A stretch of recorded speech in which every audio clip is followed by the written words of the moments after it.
de la mà del nostre company Enrique Bodí, ens anem al camp.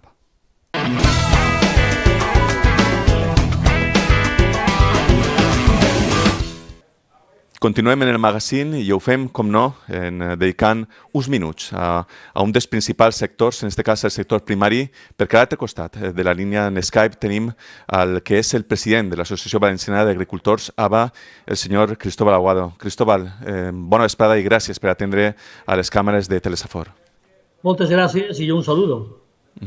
Cristóbal, estem parlant evidentment d'una situació inèdita, una qüestió que ha provocat que es donin unes circumstàncies especials i uns canvis necessaris també a nivell de treball en el camp.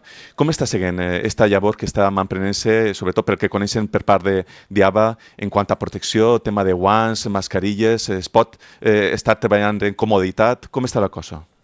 Bueno, hi ha que reconèixer que el coronavirus ens ha fet una vida molt més incòmoda, moltes més preocupacions, en moltes formes ens ha canviat la vida i estem, com a sector essencial, intentar mantenir els cultius, servir com a sector essencial l'alimentació necessària per als consumidors en totes les garanties de seguretat que marca l'administració i les normatives. És de veres que, a més de fer la nostra feina, inclús hem arribat al punt de col·laborar en moltíssims pobles a través dels nostres agricultors que, perquè utilitzen productes químics per a tractar plagues, tenen equipos i tenen tot equip de maquinària, estem posant-ho també a disposició dels pobles per ajudar a la desinfecció i a veure si fem desaparèixer aquest virus que estem ja hasta el gorro. Hasta el gorro i la veritat és que el que ens queda encara per davant. Cristóbal, també volia preguntar-li al respecte, sobretot centrant-nos en la part de la citricultura, que així en la comarca de la Safor té una importància específica. La qüestió de les taronges tardanes pareix que està havent una revalorització d'aquest producte. A què es deu, Cristóbal? Bé, la major part de taronja ja està en mans del comerç, però és de veure que queden puntualment una sèrie de camps i que les circumstàncies del virus ha fet que els consumidors la facin fruta preferida, que a més coincidirà en una baixa de producció molt gran en Espanya, en Marroc, en Israel, en Turquia, en Egipte, en definitiva en tot el Mediterrani. Que això fa que n'hi hagi molt menys oferta. I per aquest motiu, i perquè és una fruta que ara és una alternativa que prefereix el consumidor de tota Europa, fa que estigui molt ajustat el poder servir totes les demandes. Això ha revaloritzat els preus i és de veres que estan pagant-se preus que feia moltíssims anys que no coneixíem. La veritat és que no n'hi ha tantes arrobes, però els llauradors, per almenys, això es genera un benefici important per poder, diguem, dissimular ja les pèrdues sofrides en anterioritat que han sigut molt altes. Perquè estava comentant, Cristóbal, i referint-nos també a campanyes anteriors, esta campanya, el que queda de campanya comparat amb aquestes campanyes prèvies, la diferència és abismal. Abans ni siquiera es podien cobrir gastos, no, senyor Aguado? Esta campanya està portant uns preus al final d'ella que recorden moments històrics de fa més de 30 anys, quan el subministre a Europa i la demanda era alta i estava més equilibrat. Els agricultors, naturalment, tenen una compensació millor, però que no pensen tots que aquesta compensació significa que és un major benefici. N'hi ha un major benefici, però mitigat. Per què? Perquè el desplaçament al camp és molt medit. En un cotxe, antes anaven 5 persones, però en el virus ara n'hi 2. I això significa molts vehicles. En furgonetes el mateix. Els comerços per anar quadrilles a collir tenen verdaders problemes. Això ha encarit tot. També el transport per carretera per anar a qualsevol mercat d'Europa. Avui en dia n'hi ha mercat per anar a subministrar les taronges, però no té garantia de tornar carregat, en la qual s'ha encarit tot tremendament i significa que estan pagant els preus més elevats en Europa, però que moltes circumstàncies diluïssin aquest augment de preu. De totes formes, segueix sent un preu competitiu perquè hi ha que comparar un quilo de taronges en Europa en qualsevol altre producte que quizá té molt menys cost d'elaboració, etc. i, des de luego, no aguanta la comparació. Som i seguim sent molt competitius. Cristóbal, al respecte precisament del que estàvem tocant, aquesta falta de mà d'obra, en qualsevol cas, perilla la recollida d'algun producte precisament per això, per falta de mà d'obra? Bé, han patit una circumstància pel desplaçament, que ja ho ha arreglat la delegació del govern, per l'aclarida de fruta d'estiu i de primavera, que era precís aclarir en el temps i en forma, i no se trobava. Estem tenint problemes en poda, estem tenint problemes on hi ha ramaderies d'oví, perquè els esquilaors, que és precís als animals, llevar-los la llana que té en excés perquè tinguin una vida més clara i més sana, doncs venen de Romania o venen de Sud-amèrica. Ara no poden vindre.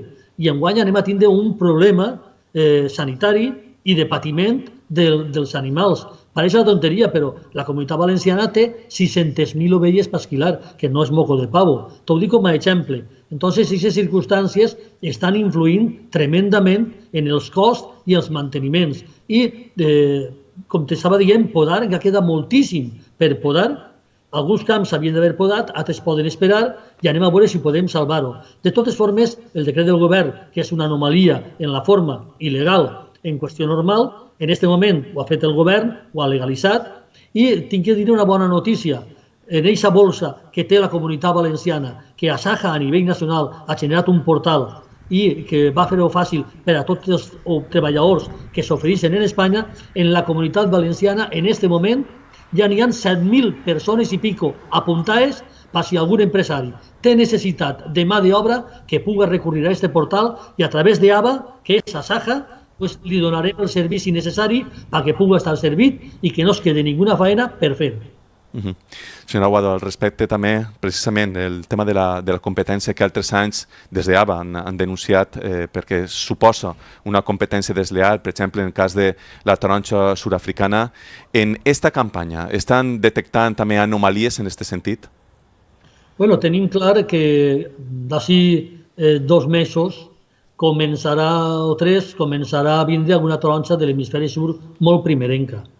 Entonces, nosaltres pensem que Europa té que replantejar-se com actua davant de països tercers. Ara s'ha vist que quan depens de països tercers, estic parlant per la seguretat del coronavirus, en el tema de mascarilles, en el tema d'EPIs, en el tema de tot, un país no pot dependre de ningú altre país. Una cosa és complementar el que necessitem en moments puntuals i altra cosa és substituir fabricant en un altre lloc.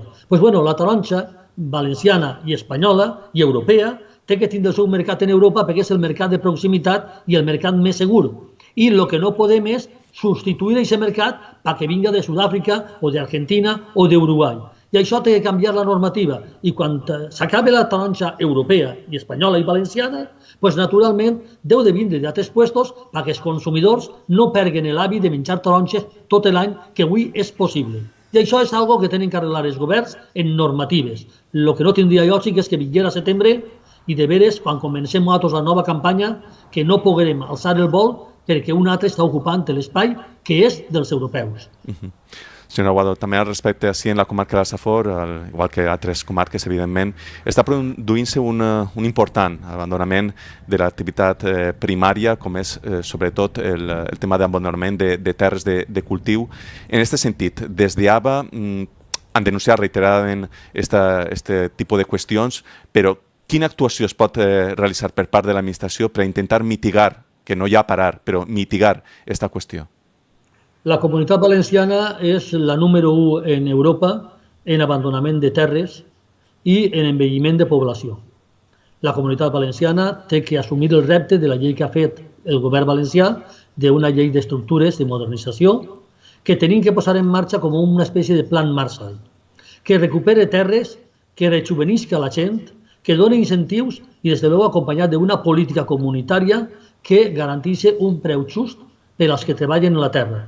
Ja és prou que estàs a l'aire lliure, que no tens portes, que tenim moltíssimes incidències i crec que hi ha que donar una sèrie de garanties. A més, hi ha que llevar a l'agricultura de la improvisació, la imposició de competències.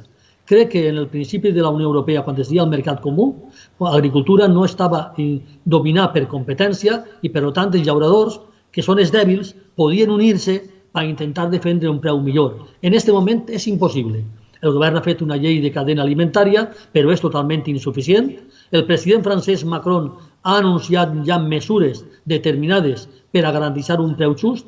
Espanya té que agarrar aquesta bandera també, té que plantar-se en Brussel·les i, des de luego, en el pla de modernització, que en la Safor, per exemple, té una importància tremenda, perquè els camps abandonats que n'hi ha, en el clima magnífic, en la terra magnífica i en l'aigua que té, no té ningú sentit que passa, doncs mira, aprofitant-lo del coronavirus, Itàlia ha posat en marxa un pla apoyant-se en Europa de ajudes extraordinàries en financiacions fàcils per ajuntar terres, per modernitzar explotacions, per a recuperar-les. I, a més, diners inclús a fondo perdut per incentivar que els llauradors prenguen l'ànimo i que n'hi hagi gent jove que aposte per fer explotacions viables. Crec que València necessita això i seria qüestió de que anem pensant els polítics valencians de tots els partits que hi ha que prendre model, que hi ha que canviar el sistema, que hi ha que pensar en que després del coronavirus també té que haver vida i tenim que intentar que sigui una vida millor que la que tenim. Així és que a luchar i en objectius, però a luchar dialogant i parlant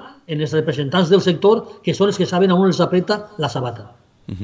Cristóbal, en aquesta modernització del camp que està comentant, així en la comarca de la Safor, també en altres comarques com per exemple la Ribera, s'ha introduït de fet ja un producte com és el caqui. Quin resultat està tenint i sobretot de cara a un futur perilla la situació de que pugui tornar a ser un monocultiu i els problemes que això acarrea, com per exemple ha corregut en els últims anys, en els darrers anys, en respecte a la taronja? Bé, els últims anys estan demostrant que en l'agricultura valenciana, que els llauradors s'havien fet molt còmodes, s'havien fet de monocultiu pràcticament, no se pot dependre d'un cultiu, no es poden tindre tots els ous en la mateixa cistella, hi ha que repartir perquè si tropecem no es trenquen tots i per tant tenim que dependre d'això. Se va començar una expansió en la Ribera, en la Safor i en altres comarques de l'Horta i en altres llocs el cultiu del caqui com a un cultiu més alternatiu, a més de kiwis, a més d'aguacates i a més d'altres cultius de frutals. Pense que aquestes són opcions. El caqui és lamentable el que ha passat. La decisió política que va prendre Europa contra Rússia per el tema d'Ucrània mos ha negat un mercat de 200 milions de consumidors, s'han carregat el mercat del caqui i, a més, mos prometeren que a substituir aquest mercat mos obririen altres mercats on pogueren vendre i la veritat és que ha sigut un engany i una mentida. Això ha fet molt de mal als productors del caqui, que aquesta campanya última ha sigut la més desastrosa de tota la història. Però jo estic convençut de que el caqui segueix sent una fruta magnífica, que el 80% d'Europa no el coneix per menjar-lo com si fos una poma, que té moltíssimes possibilitats de transport i ampliació en el calendari de consum i, per tant, pense que el que fa falta són polítics que passen pàgina, que firmen un pacte en Rússia d'obrir el mercat, de compaginar les coses, de recuperar consumidors i, des de luego, de negociar protocols d'exportació en moltíssims països que ens comprarien, que han vingut així dient que voldrien comprar i que és una llàstima. Estic parlant ara d'empresaris que saben que en el seu país podria tindre mercat i que no poden importar perquè no està firmat el protocol entre els països, Espanya i determinat país. Estic parlant de Xina, estic parlant de Japó, estic parlant d'Indonèsia, estic parlant de Perú, estic parlant de molts països que són interessats en comprar i que no poden fer-ho perquè no es poden vendre. Això és una verdadera llàstima, que els polítics no estiguin a l'altura de les necessitats dels ciutadans i, sobretot, de l'economia, de les empreses, dels productors que fem un producte perquè sigui consumit en el mercat. És un crimen que el desperdici alimentari que estem tenint en Espanya i que enguany en el caqui possiblement sigui més del 50% del que han produït, és un autèntic despropòsit que atenta contra la dignitat de les persones. Això hi ha que canviar-ho i els polítics han de banyar. Senyor Aguado, Cristóbal Aguado, president de l'Associació Valenciana d'Agricultors d'Aba, agrair-li, com no, una vegada més, no només haver participat en este programa de Telesafor, del magazín de Telesafor, sinó també donar-los les gràcies en nom de tota la ciutadania, d'ací en especial de la comarca de la Safor, per tot el treball, tota aquesta tasca que estan emprenent en les condicions tan dures com és ara en esta pandèmia del coronavirus. Gràcies per tot, senyor Aguado. Moltes gràcies, un saludo.